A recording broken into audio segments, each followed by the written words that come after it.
In today's video, I'm going to share ways in which to avoid needless arguments. But before I share those, I would like to introduce myself. My name is Janellis.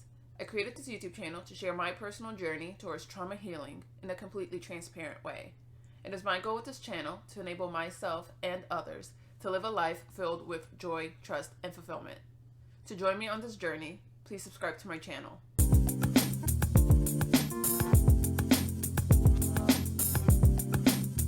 So before I share the things that I have to say on this topic, I would like to first give my definition of a needless argument.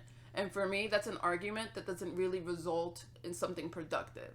Like, it's just an argument where two people are disagreeing and upset with each other, and nothing new is learned on either side. Like, nothing is better understood. It's just people mad at each other. And with that said, I might number the things that I say out of habit from making a list, but there's not really a specific order to this.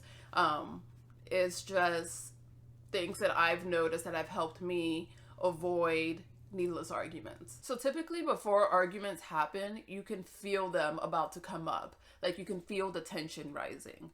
So the different things that I'm going to share in this video are different things that I think about or I ask myself when I feel those moments of tension building up. And the first one is I ask myself if I'm feeling bored, which might sound a little bit silly, and it does sound silly, I'll just say that. But this has honestly helped me avoid many arguments with Drew. Like, I would ask myself, would I care about whatever this argument would turn into if I wasn't bored? Like, if I filled my day up more with my hobbies, I'd be more engaged with my hobbies. Or if I called a friend and talked with them, like, to catch up, would I care about this? And oftentimes the answer to that question was no. Like, whatever argument was potentially building up, I realized I just had too much time on my hands, because if I didn't, I honestly wouldn't care about whatever that topic was. Like, I just noticed that whenever I had too much time on my hands, I would over-exaggerate the amount that I cared about stupid issues rather than just letting them go. The second advice that I have is to ask myself whatever argument is potentially building up, whether or not it has been resolved. Or just thinking through, is there something in this, like a lesson to be learned still? Like, do I feel that my point hasn't fully been understood and heard? Because if it has, then I feel like there's not really a point in rehatching that same argument. Like, at that point, if it's still bothering me, I feel like that's just something that I have to work on my own. And it's not fair to keep having that argument, because I feel like I'm putting the responsibility of resolving that and processing that and dealing with it with whoever I'm arguing with, rather than taking the responsibility for myself and just realizing at some point I just need to let things go. Like, the same way that I was hurt or whatever by whatever happened, like whatever way I feel transgressed, I'm sure I've done that to other people, and I wouldn't want them to constantly always hold that over my head for the rest of my life. Like, at some point, an issue, once it's resolved, you just have to let it go. And the third thing piggybacks off the second one, but from a different angle. For the third one is if I ask myself whether or not I feel the issue has been resolved, and the answer is no.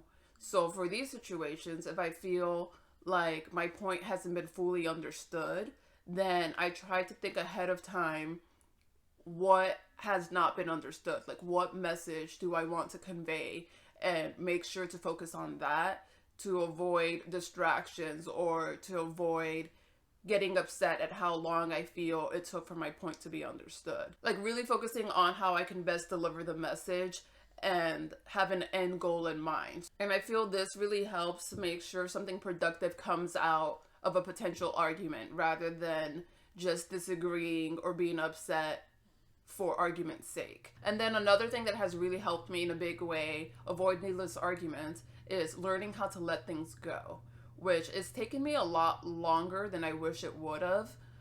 For me to actually learn this and to start putting it into practice. I don't think I fully understood what it meant before, but for me, it just means to not feel the need to share all of my opinions, even if I feel they're accurate.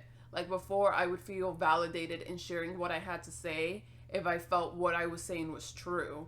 But honestly, there were many times where those comments could have just gone unsaid. So a way that I filter what I share is really asking myself, is what I'm about to say really adding anything to the conversation? And if it is, or if it might, what way is it going to influence the conversation? Like, is it going to steer it towards more of a negative path? And then if it's going to steer it towards a negative path, what value is it going to add? Because if it's something that I feel like someone really needs to hear because it might benefit them in some way, then yes, I'll say it. But if it's just gonna cause an argument where nothing productive comes out of it, then I don't share it because I don't feel like it's necessary to do so. And along with that, I've learned that it's very beneficial to not have a strong reaction every time I feel transgressed. Like, even if I feel like someone said something that was rude or intolerant or whatever, just anything negative towards me, just realizing it's not necessary for me to react to it.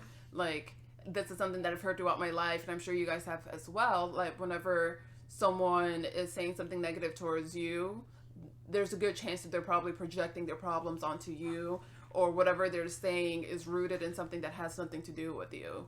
But for whatever reason, I just had a hard time not taking things like that personally.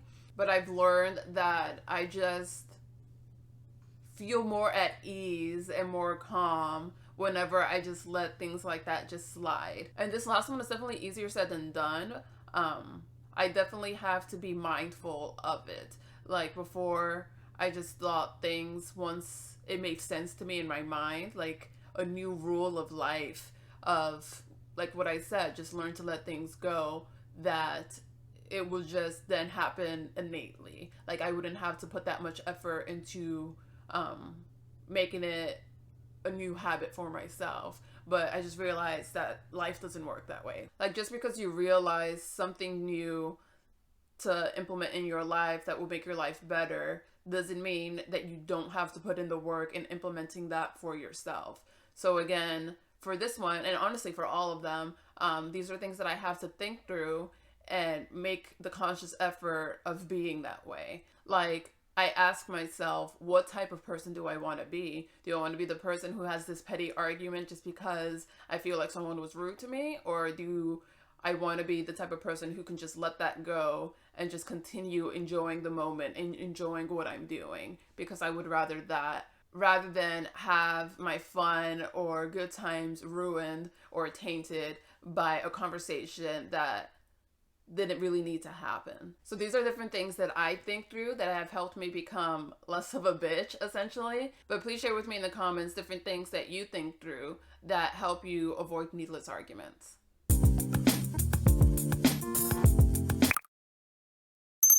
Thank you so much for watching my video.